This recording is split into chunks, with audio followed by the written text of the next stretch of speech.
la francophonie. Est-ce que vous avez suivi cette affaire que mardi 4 octobre, Emmanuel Macron postait: Pont entre les siècles, les peuples et les individus, la francophonie nous réunit, bienvenue à Villers-Cotterêts. J'ai jugé utile d'ajouter: violence entre les siècles, les peuples et les individus, la colonisation a imposé la francophonie qui nous réunit, bienvenue à Villers-Cotterêts. Donc c'était le sommet de l'Organisation internationale de la francophonie, qui s'appelle donc OIF, et qui est donc une organisation qui contribue au rayonnement de la francophonie dans le monde. Alors normalement, la francophonie, c'est censé être dirigé pas par Emmanuel Macron. Le président ou la présidente de la francophonie, on va le voir, c'est Madame Louise Mushikiwabo, qui a été élue en octobre 2018. Donc c'est elle qui est censée être la présidente, mais pourtant le sommet s'ouvre sur une longue prise de parole d'Emmanuel Macron. Alors elle est là, à côté, la bosse, mais elle parle quasiment pas. C'est assez ridicule d'ailleurs. On commence donc tout de suite à écouter ce qu'il va dire, parce que vous allez voir, ça va rebondir avec pas mal de choses de l'actu, notamment la question du Liban, et la question de l'arrêt de livraison des armes à Israël. Alors s'agissant de la paix et de la sécurité, notre sommet a été marqué par l'actualité dramatique du Proche-Orient. Nous avons dit notre solidarité avec le Liban. Nous sommes exprimés unanimement en faveur d'un cessez-le-feu immédiat et durable. Nous voulons la paix et la sécurité pour tous. Je remercie notamment nos partenaires de l'OIF d'avoir approuvé l'organisation par la France d'une conférence internationale de soutien au Liban qui se tiendra ce mois d'octobre. Ça, c'est une annonce vraiment importante. Le fait qu'il y aura cette conférence de soutien au Liban organisée par la France, mais avec le soutien de l'OIF, comme si l'OIF était quelque chose de supérieur à la France. C'est ça qui est assez bizarre, c'est que vous allez voir toute la rhétorique de l'OIF, c'est de dire que c'est un organe indépendant qui a été fondé pas par la France, etc., etc. Et du coup, la France va demander souvent des autorisations à l'OIF ou demander le soutien de l'OIF, alors qu'en fait, c'est un organe qui est complètement financé par la France et qui est complètement dirigé, ou en tout cas dont toutes les impulsions viennent de la France. Il n'est pas dirigé concrètement par la France, mais toutes les impulsions viennent de la France, et ça se voit avec cette prise de parole de Macron. C'est lui qui a tout le temps de parole à l'ouverture du sommet. À Haïti, l'OIF et le Canada tout particulièrement, dont je salue l'engagement, sont mobilisés. Nos amis haïtiens ont tout notre soutien. Donc là, c'est important parce qu'il a commencé par parler du Proche-Orient, mais il va aussi parler des autres théâtres de conflit qui correspondent à des zones francophones. Pourquoi il parle du Proche-Orient, Moyen-Orient? C'est parce que le Liban fait partie de l'OIF, et c'est un acteur majeur de l'OIF. Et l'autre chose que je trouve très drôle, la salle est vide. La salle est vide, ça se passe au Grand Palais à Paris. La mise en place d'un mécanisme de suivi des États suspendus a conduit à la réintégration du pays au sein de l'organisation pour ce sommet. Je vous remercie, Madame la Secrétaire Générale, pour les efforts menés à ce titre. Au nom de nos valeurs communes, elle n'a rien dit depuis le début. Nous avons aussi formulé un message conjoint sur la fin de la guerre à Gaza comme en Ukraine. Pour nous, il n'y a pas de double standard. Une vie égale une vie. C'est compliqué de dire ça. Parce qu'on sait que la France, le discours de la France depuis le début, c'est le discours du double standard. Mais là, comme il s'adresse à la francophonie et qu'il sait que là, la majorité des pays qui vont regarder cette vidéo, clairement les Français s'en foutent, on l'a vu, la salle est vide. Mais par contre, il y a plein de pays dans le monde où les gens sont très attentifs à ce qu'il va dire à ce moment-là. Et les gens ne partagent pas l'avis en général de la France. C'est pour ça qu'il rappelle qu'il y a un double standard. Nous avons aussi redit l'importance de parvenir à une solution durable des crises dans la région des Grands Lacs. Apporter notre solidarité avec la RDC, appelée au respect. Là, c'est un truc aussi qui est important, c'est de se dire, la France s'est beaucoup impliquée, a beaucoup pris la parole sur la situation au Proche-Orient, mais la RDC, ça reste quand même très silencieux. Et là, il le mentionne rapidement, mais ça va pas être un vrai sujet de ce sommet de l'OIF. Au fond, c'est volonté, faire de la francophonie un espace de concertation, de convergence utile. Là, vous voyez qu'on dirait qu'il est en train de parler d'un ministère de français, alors que la francophonie, c'est censé être un organisme indépendant qui n'est pas dirigé par la France. C'est aussi pour cela que la francophonie soutient les 2 sièges de membres permanents du Conseil de sécurité des Nations Unies à l'Afrique, et nous l'avons réitéré. Ça, c'est très très important. Donc là, en fait, il est en train de se passer un truc assez ouf au niveau de l'ONU et du Conseil de sécurité de l'ONU. Je ne sais pas si vous avez suivi cette histoire. Donc là, on va mettre une petite vidéo qui explique qu'est-ce qui est en train de se passer. Donc, vous savez que l'ONU, c'est donc cette organisation des Nations Unies qui donc est garante du fonctionnement du monde international, etc., etc. Mais on voit en réalité que ce qu'elle propose ou ce qu'elle fait est rarement neutre et fait pour le bien-être global de l'humanité. Il y a des camps très clairs et des intérêts très clairs, des personnes qui sont notamment au Conseil de sécurité de l'ONU. Donc le Conseil de sécurité de l'ONU, c'est un tout petit groupe de pays qui ont le droit en fait de mettre des vétos par rapport aux décisions qui vont être prises à l'ONU. Donc c'est-à-dire qu'ils ont un pouvoir qui est terriblement supérieur à tous les autres. En gros, vous avez des pions et 5, je crois que c'est 5 ou 6 maintenant, sièges permanents, dont la France. Pourquoi la France ? Parce que la France, au moment où l'ONU se crée, la France est encore un grand empire colonial, et que dans ce cadre-là, elle a une place à l'ONU, grand empire colonial qui est bien sûr lié aux Américains, etc. Et c'est eux qui font la pluie et le beau temps à ce moment-là. Or, aujourd'hui, la France n'est plus un empire colonial officiellement. On voit qu'en réalité, il y a les liens néocoloniaux qui continuent, mais elle garde son siège à l'ONU. Et ça, c'est une grosse question en termes d'injustice internationale. Pourquoi un petit pays comme la France a un pouvoir si grand à l'échelle internationale ? Et c'est dû au fait d'être un ancien empire. Pourquoi c'est pas le Brésil, par exemple ? Et donc, actuellement, se pose la question de est-ce qu'on ne ferait pas 2 sièges permanents à l'ONU pour des pays africains, puisque l'Afrique n'a aucun siège permanent, alors que l'Afrique, c'est des millions de personnes, c'est un des continents les plus importants de la planète, en termes de ressources, en termes d'énergie, en termes de personnes, de culture, et pourtant, il n'est pas représenté à l'ONU, c'est un truc de fou. Enfin, il y a des gens, mais c'est des pions, quoi, ils n'ont pas de pouvoir concret. Donc on regarde la vidéo.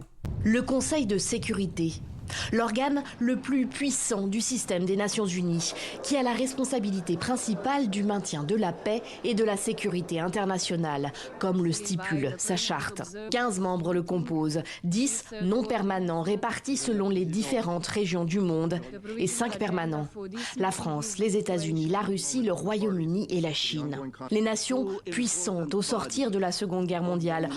Alors vous dites, la France, c'est quand même une flotte qui est devant la Chine, et c'est avec les parcelles d'océan, effectivement. La France reste, en termes de superficie et de contrôle du monde, une puissance très forte à cause du fait qu'elle garde ces outre-mer, entre guillemets, qui permettent d'avoir des espaces maritimes gigantesques autour des outre-mer. Donc ça va être au niveau de la Réunion, au niveau des Antilles, à plein niveau, au niveau de la Guyane, etc. Et donc en fait, la France, effectivement, elle reste une puissance, mais c'est toujours lié à sa puissance coloniale. En fait, c'est le fait qu'elle ait conservé une partie de ses colonies, qu'elle a, entre guillemets, départementalisées, qui lui donne ce poids-là et cette puissance maritime. Et tu oublies la dissuasion nucléaire. Oui, mais la dissuasion nucléaire, pareil. En fait, ce que je veux juste dire, c'est que c'est l'histoire coloniale qui permet à la France d'être cette puissance. Et la dissuasion nucléaire, c'est pareil, c'est parce que la France a pu faire des tests en Algérie ou dans le Pacifique que la France aujourd'hui a l'arme nucléaire, comme c'est le cas aujourd'hui. Au moment où l'ONU est née et où la plupart des États africains étaient, eux, sous domination coloniale. La réforme de ce conseil, il en est question depuis des années. Des sièges permanents pour des pays africains, le continent le demande notamment via l'Union africaine depuis près de 30 ans. Donc là, on est d'accord que c'est bien les Africains qui demandent, qui exigent, qui réclament ces sièges depuis longtemps. Il y a 2 ans, devant l'Assemblée générale, le président américain Joe Biden donne une nouvelle impulsion à ces discussions. C'est aussi pourquoi les États-Unis soutiennent l'augmentation du nombre des représentants permanents et non permanents du Conseil. Cela implique des sièges permanents pour des nations que nous soutenons depuis longtemps et des sièges permanents pour des pays d'Afrique, d'Amérique latine et des Caraïbes. Mais vous voyez encore une fois que c'est seulement quand les États-Unis le décident que les trucs bougent, c'est-à-dire que les Africains en eux-mêmes, ils peuvent crier pendant 30 ans, tout le monde s'en bat les reins. C'est encore une fois une preuve du pouvoir concret, c'est-à-dire de la mainmise des États-Unis ou des grandes puissances du Conseil de sécurité sur l'ensemble de la politique internationale. Et c'est important à avoir en tête parce qu'à chaque fois, souvent on compare des pays en se disant ils sont égaux, ils sont indépendants, etc. Bah, pas dans la mesure où ils n'ont pas de pouvoir international, c'est dur de les comparer à égalité.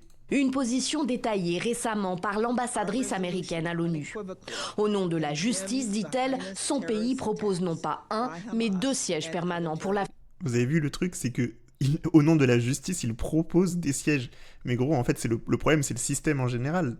Il faudrait que tout le monde ait des sièges. Il n'y a pas à proposer des sièges. Et regardez ce qu'ils vont faire, c'est vraiment terrible. C'est pour ça que je vous dis, Macron, il est en train de se faire mousser. Hein. On parle du sommet de la francophonie, etc. Il dit qu'il soutient ce projet d'avoir 2 sièges. Mais quel siège en réalité ? Regardez ça.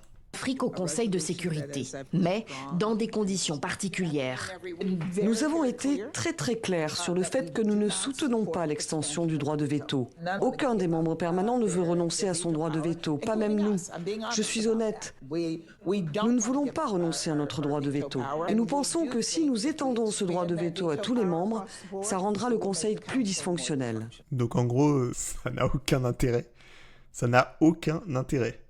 En gros, ils disent on va vous mettre des postes de permanents au Conseil de sécurité de l'ONU, mais vous n'aurez pas de droit de veto.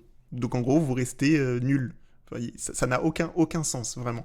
Et c'est souvent ce qui est important aussi à voir, hein, c'était comme Colin Powell, les Afro-Américains ont un rôle assez important dans cette histoire, et un rôle négatif par rapport à l'Afrique. Dans beaucoup de cas, je dis pas que c'est le cas tout le temps, hein. Les Afro-Américains, il y a plein d'Afro-Américains qui se battent pour l'Afrique, pour les droits des personnes noires, etc. Mais il y a souvent des hauts fonctionnaires afro-américains dans ces affaires, et c'est assez terrible. Le droit de veto. Il permet de bloquer la moindre décision du Conseil lorsqu'il est brandi. Et seuls les membres permanents en disposent. Washington propose donc un statut dégradé pour les futurs éventuels membres permanents africains du Conseil de sécurité, inenvisageable du point de vue africain, comme l'a explicité cet été le chef de l'État sierra-léonais qui présidait alors le Conseil de sécurité. L'Afrique veut que le droit de veto soit aboli. Toutefois, si les États membres de l'ONU souhaitent conserver le droit de veto, celui-ci doit être étendu à tous les nouveaux membres permanents dans un souci de justice. C'est important. Le premier truc qu'il a demandé, c'était pas d'étendre, c'est d'abolir le droit de veto. Et je pense que ça, c'est un truc trop important. Parce que le problème, c'est ça, c'est pourquoi... En fait, comment ça se fait qu'il y a 5 pays qui ont le droit de veto et les autres ferment leur gueule? Et en fait, c'est ad vitam aeternam. Il n'y a pas de règles pour changer. Il n'y a pas de truc où genre, ok, saison 2, on rebat les cartes et on distribue différemment. Donc, ça n'a aucun sens. On ne peut pas parler d'internationalisme ou de justice mondiale avec un système pareil. C'est assez ouf. On revient à notre sommet de la francophonie. Il y a l'association Survie, je ne sais pas si vous la connaissez. Cette association qui fait un super travail de critique de la France-Afrique, c'est une association française qui vient de sortir justement une vidéo pour critiquer le sommet de la francophonie et qui va expliquer très bien, je trouve, pourquoi est-ce que la francophonie et le sommet posent problème, pourquoi est-ce que cet organisme pose problème. La francophonie, c'est l'ensemble des personnes et des institutions qui utilisent le français comme langue d'usage, d'administration, d'information et d'enseignement. Le problème se pose lorsque le français devient la langue officielle d'un pays où les habitants ne le maîtrisent pas et où il a été en réalité introduit comme moyen d'établir et de maintenir un lien fort avec la France dans un mélange d'intérêts économiques et politiques. Ça, c'est important à dire parce que on dit oui, la francophonie c'est cool et tout, mais en réalité, il y a plein de pays où les gens ne maîtrisent pas le français. Comment tu peux faire une démocratie? Alors, il y a la question de la démocratie qui revient souvent. Oui, il faudrait des pays plus démocratiques, etc., etc. Mais en fait, si les gens ne comprennent pas la langue de l'État, tu peux pas parler de démocratie. Comment est-ce que tu peux être démocrate dans un pays où les gens ne peuvent pas lire les lois du pays, en fait, ou bien la Constitution? C'est pas possible, c'est un contresens. Et donc, la francophonie n'est pas le seul problème des États, je pense notamment africains, mais dans le cas de l'Afrique, par exemple, c'est un énorme problème. C'est le cas en Afrique dite francophone. Au Sénégal, par exemple, le Wolof est la langue d'usage dans la vie courante, tout comme le Lingala en République démocratique du Congo. On dit que ce sont des langues véhiculaires parce qu'elles permettent à des personnes n'ayant pas la même langue maternelle de communiquer entre elles. Pourtant, dans ces pays, le français est la seule langue officielle. L'enseignement, l'administration et la presse sont en français. Donc ça, c'est important, hein. C'est vraiment ce que je disais. Donc quand on a des pays qui ne parlent pas la langue, où les gens ne parlent pas concrètement la langue, comment est-ce qu'on peut faire un système aussi absurde que ça? Et c'est pas le cas que pour le français, c'est aussi le cas par exemple dans les colonies anglophones. La langue française est en fait utilisée comme outil de domination à partir de l'époque coloniale. Elle est alors utilisée comme langue pour gouverner et administrer les colonies. Alors attendez, parce que ça c'est trop bien. J'ai le livre. Vous voyez le livre qui est à l'image? Je l'ai en vrai. Attendez une seconde.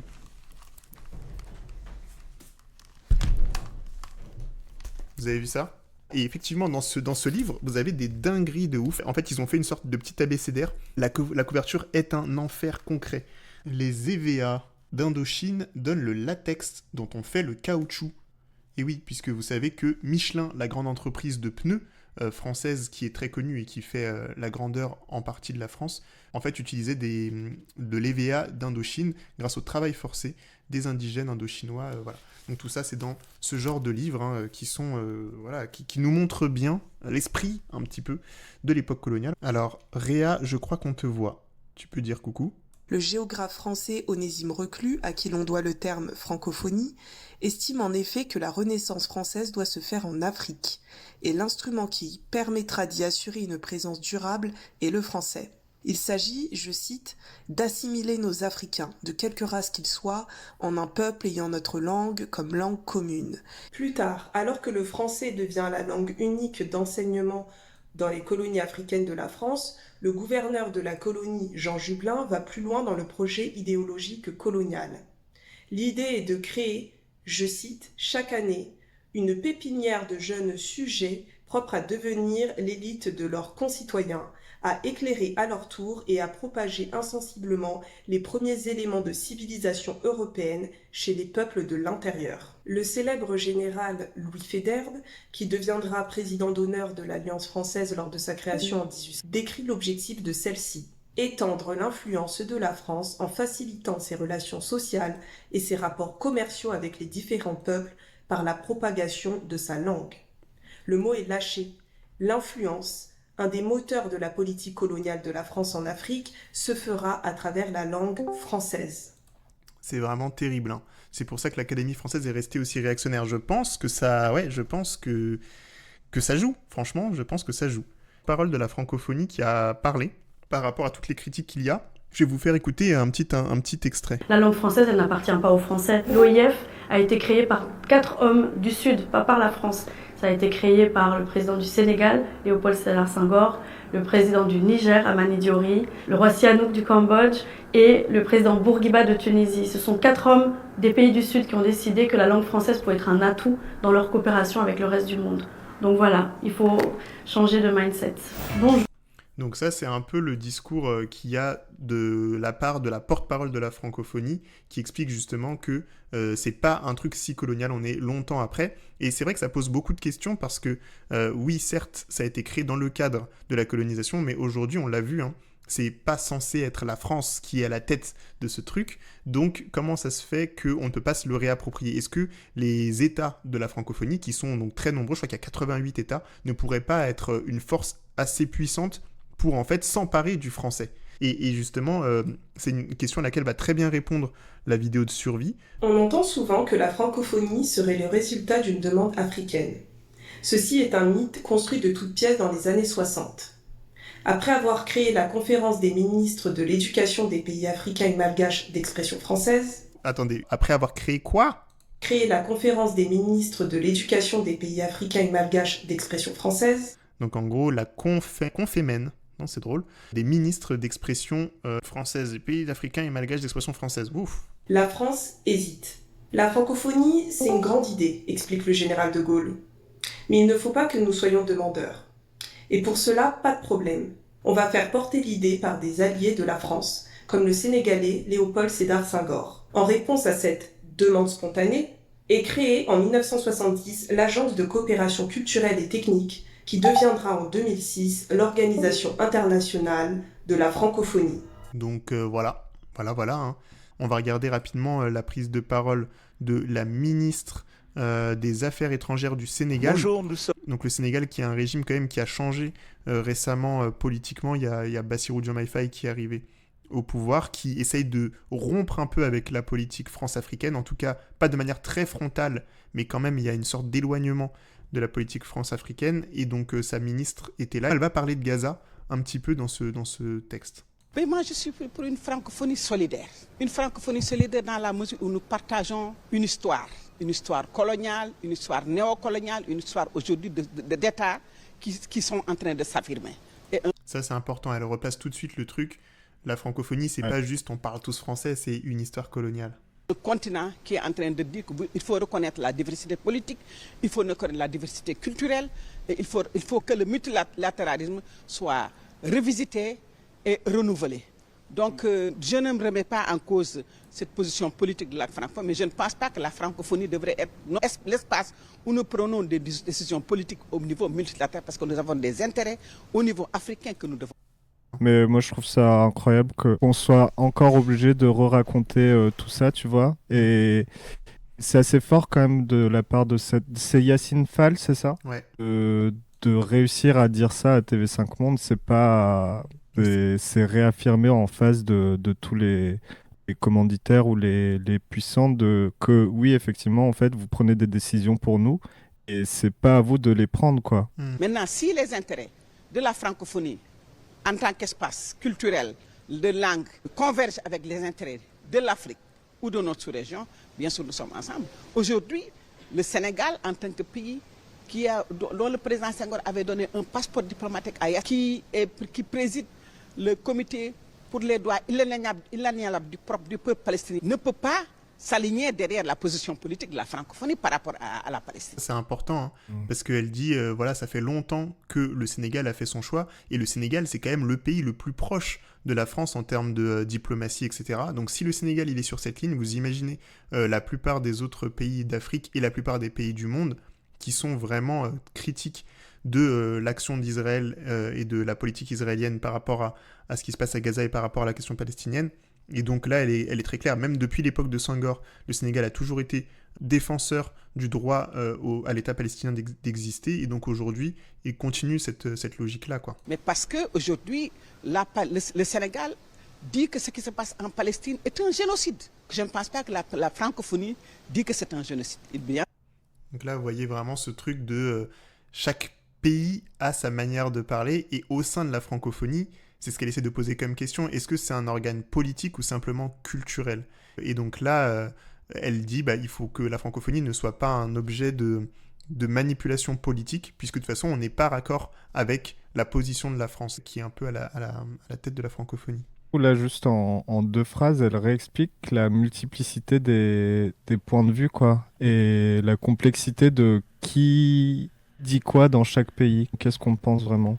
Alors que il y a ce côté un peu universaliste ou humaniste, ou je sais pas c'est quoi le vrai terme, et qui ferait croire que parce qu'on parle français, parce qu'on est dans un seul pays, alors on dit tous la même chose, quoi. C'est clair. Oui, en fait, il faut vraiment se rendre compte de ça. On a des postures, des positions différentes, et la francophonie, même si c'est un outil de domination géopolitique, elle ne force pas quand même les pays à faire ce qu'ils veulent. Après, c'est aussi une stratégie pour le Sénégal de prouver qu'ils ne sont pas dans la ligne droite de la France-Afrique, comme c'était le cas avant, quoi. Et du coup, là, on va regarder le moment où Macron, il répond à la fameuse question de armer Israël ou pas, puisque c'est pendant ce moment de l'OIF que quelqu'un lui pose une question qui n'était pas du tout préparée, puisque la salle est complètement vide. Bonjour Monsieur le Président. Alors la situation au Proche-Orient, vous l'avez dit, a occupé une partie de vos discussions depuis 2 jours. Et Monsieur Macron, vous avez déclaré dans un entretien à France Inter qu'il fallait cesser de livrer des armes pour mener les combats sur Gaza.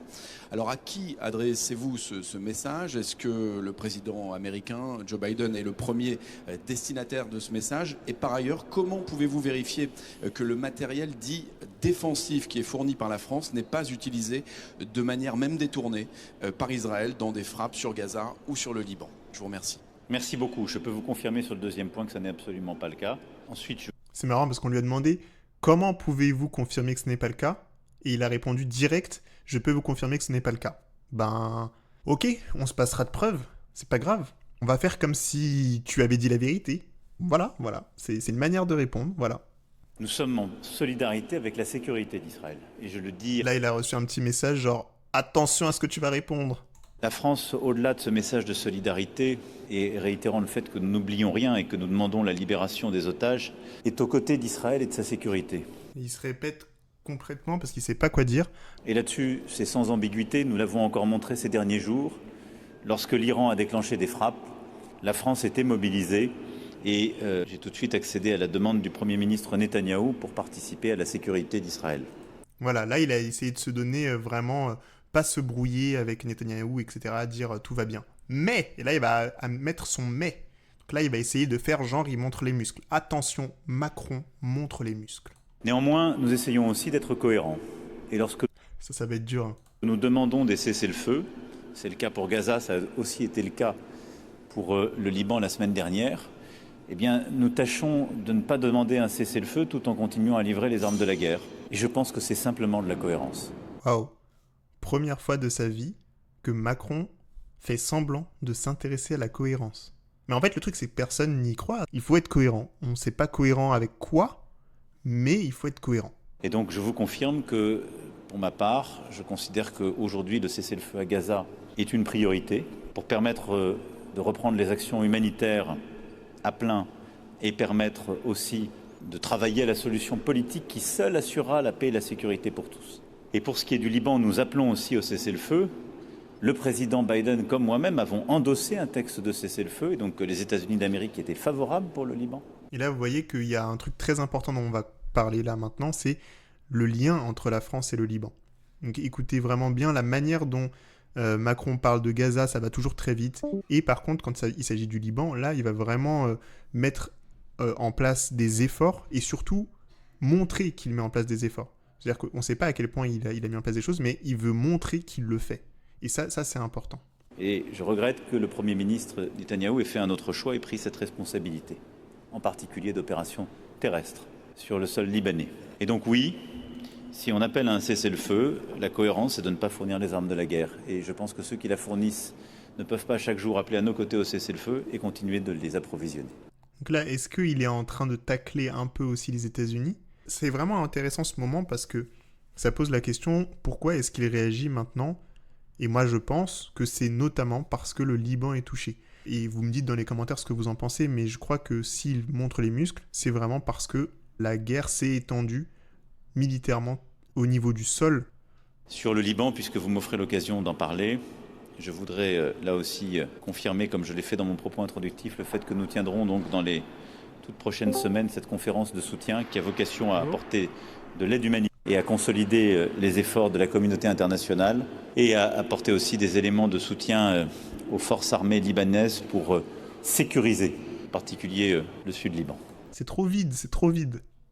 Je peux pas regarder autre chose, c'est trop vide. Il ignore de nouveau l'histoire du Liban et toute la relation qu'il y a eu entre la France et le Liban, quoi. C'est abusé. Il parle de ça en ignorant aussi la place qu'il a avec Israël, quoi. Mais moi, je pense pas qu'il l'ignore. Je pense que, justement, il en joue au moment où il pense que ça va fonctionner d'en jouer. C'est qu'il compte sur l'ignorance des gens. En fait, il n'explicite pas le contexte.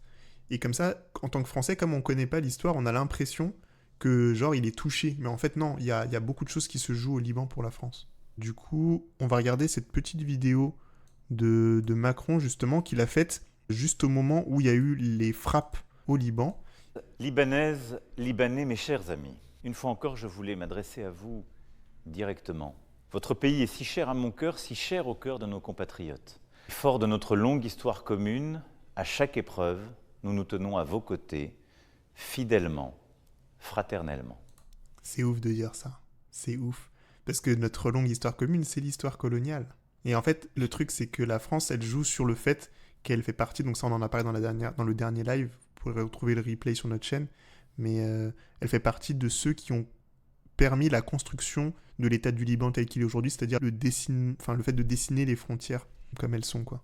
Après l'explosion du port de Beyrouth du 4 août 2020, j'étais venu, 2 jours plus tard, exprimer la solidarité indéfectible des Français pour le peuple libanais. Je ne sais pas si vous vous rappelez de ces images, c'était incroyable. On voyait Macron dans une foule de gens, avec des gens qui disaient c'était bien l'époque du protectorat. Il y avait plein de caméras françaises qui le suivaient pour voir les visages des Libanais qui disaient merci Monsieur Macron.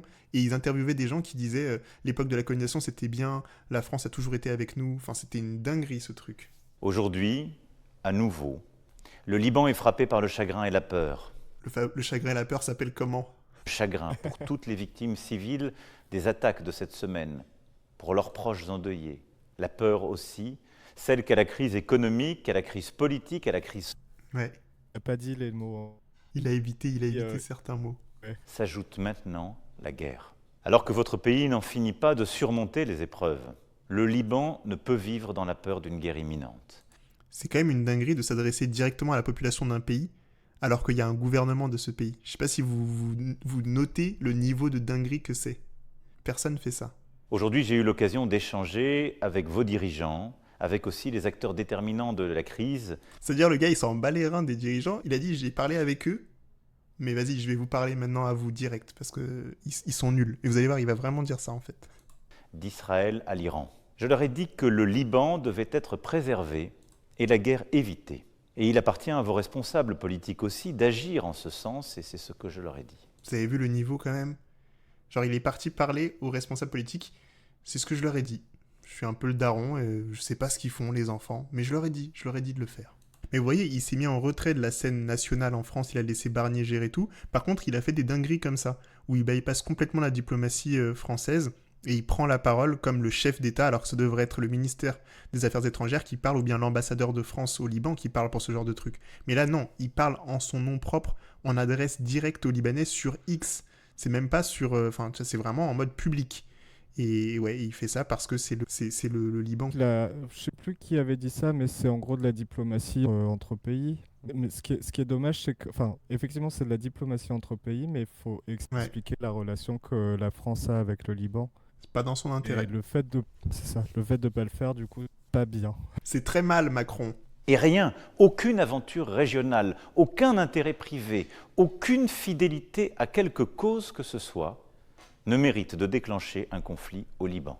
Enfin, plus que jamais, il vous faut dans cet instant un président. C'est une dinguerie de faire ça. Il n'y a vraiment aucune gêne. Non mais attendez, on réécoute ce truc-là. Vous allez voir ce qu'il va dire. Enfin, plus que jamais, il vous faut dans cet instant un président pour assumer la conduite du pays face aux menaces qui pèsent sur vous. Il a dit les Libanais ont besoin plus que tout d'un président en ce moment. Ouais. Ça veut dire quoi ça en fait ? Bah en fait, il n'y a pas de président. Non, il y a vraiment pas de président, c'est ça le truc. En fait, d'accord. Actuellement au Liban, mais c'est ce que j'expliquais un peu la semaine dernière, c'est que c'est un système politique qui est hyper foireux, qui est justement l'héritage colonial français, qui est un système compartimenté en communautés religieuses, qui fait que c'est hyper corrompu, c'est le chaos et tout. C'est pour ça que le Hezbollah avait une puissance réelle dans le sud du Liban. En fait, limite, c'est un État dans l'État parce qu'il n'y a pas de vrai chef d'État au Liban à cause de ce système que la France a légué en partant, en fait. Et donc c'est assez bâtard de dire un truc comme ça. En fait, vu le système politique au Liban, c'est impossible d'élire un président dans ces conditions. Le chaos va être tellement fort qu'il y a peu de chances que ça arrive. De toute façon, les gens peuvent même pas voter, ils sont déplacés, il y a des millions de gens sur les routes et tout. Comment tu fais des élections dans ce cadre ? Donc en gros, ce qu'il veut juste dire, c'est « Moi, je suis l'homme à qui vous pouvez faire confiance, je me battrai pour vos intérêts, puisqu'il n'y a personne d'autre pour le faire. » Il y a un truc aussi très important, c'est qu'il faut savoir que les communautés libanaises, on l'a vu dans le live dernier, elles sont très présentes en Afrique de l'Ouest notamment, elles sont très puissantes, elles ont beaucoup d'argent. Les communautés des diasporiques libanaises. Et en fait, ce qu'ils font, c'est qu'ils financent beaucoup d'élections présidentielles, et notamment la droite, ont beaucoup été financées par les diasporiques du Liban. Donc en fait, il y a plein d'enjeux à ne pas froisser les communautés libanaises au niveau français. Il faut vraiment montrer que la France est là pour le Liban. Et donc c'est un peu dans ça qu'il s'inscrit aussi, quoi. Alors, je voulais montrer une vidéo, un extrait de Ghassan Salamé. Je sais pas si vous savez qui c'est le père de Léa Salamé, qui est libanais, et elle est libanaise aussi d'origine. Mais il a été interviewé sur France Inter, donc je suis pas fan de lui, mais juste c'est intéressant ce qu'il a dit en réponse sur la situation au Liban. Et ça vous montre aussi la complexité du Liban, c'est-à-dire que même des gens qui sont pas de nos côtés politiques, ou qu'on imaginerait être peut-être soutien Israël, non, en fait, sont beaucoup plus critiques que ça, parce que eux, ils ont vécu la guerre plusieurs fois. La manière dont on doit comprendre ce qui se joue dans votre pays et dans cette région, un certain nombre de personnes pensent que Israël est en train de libérer les Libanais du Hezbollah, de libérer les Palestiniens du Hamas. Qu'est-ce que vous pensez de cette manière de présenter les choses, Ghassan Salamé ? Je pense que les fauteurs de guerre et les faiseurs de paix n'appartiennent pas à la même paroisse. Et que c'est une manière de... C'est-à-dire ? C'est une manière de justifier cette espèce de... déploiement déraisonnable de la puissance de destruction israélienne à Gaza, au Liban et peut-être demain en Cisjordanie. Je crois que c'est quelque chose de grave de le penser. Les Israéliens ont essayé déjà de, je cite, libérer le Liban en 1982 ou encore en 2000, mais on a vu les résultats que ça a... Ça c'est important quand même, donc c'est toujours ce truc d'histoire. C'est pas la première fois. Produit. George Bush a essayé de libérer le Moyen-Orient aussi de ses dictateurs en Irak, en Afghanistan et ailleurs. Et il est en train de dessiner des aquarelles au Texas aujourd'hui, mais regardez ce qui s'est passé en Afghanistan. Les talibans sont au pouvoir et l'Irak est mis à feu et à sang depuis... Ça c'est trop drôle. George Bush est en train de dessiner des aquarelles, et à la fois c'est intéressant parce que tu te dis, le gars en fait il a rien fait du tout, il a fait genre on allait libérer je sais pas quoi. Voilà l'Irak, il y a eu Daesh derrière, et les talibans aujourd'hui, après 20 ans d'intervention américaine, voilà ce que ça donne en fait, 20 ans d'intervention américaine. Et le truc c'est que il il y a le côté un peu drôle, genre George Bush est en train de dessiner des aquarelles, en fait il a un peu rien fait, mais il y a aussi le côté, il est en toute impunité.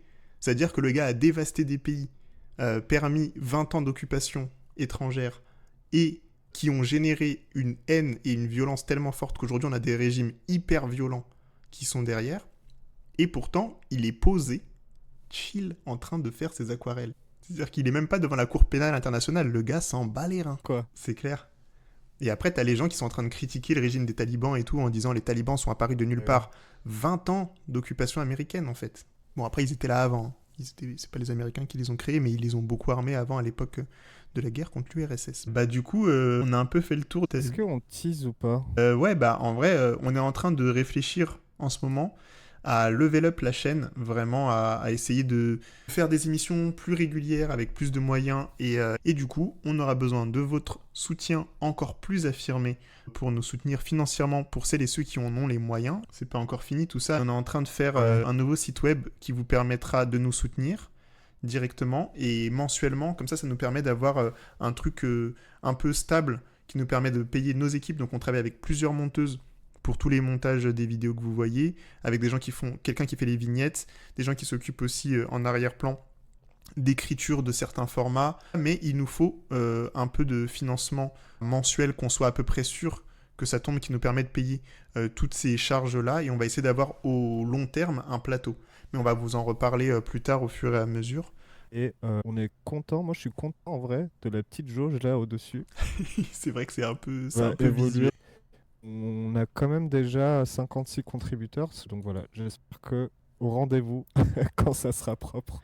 Mais merci en tout cas, je ne sais pas s'il y a parmi vous des gens de ces 56 contributeurs et contributrices. On va essayer de faire un truc plus suivi avec des petites newsletters qui vous arrivent.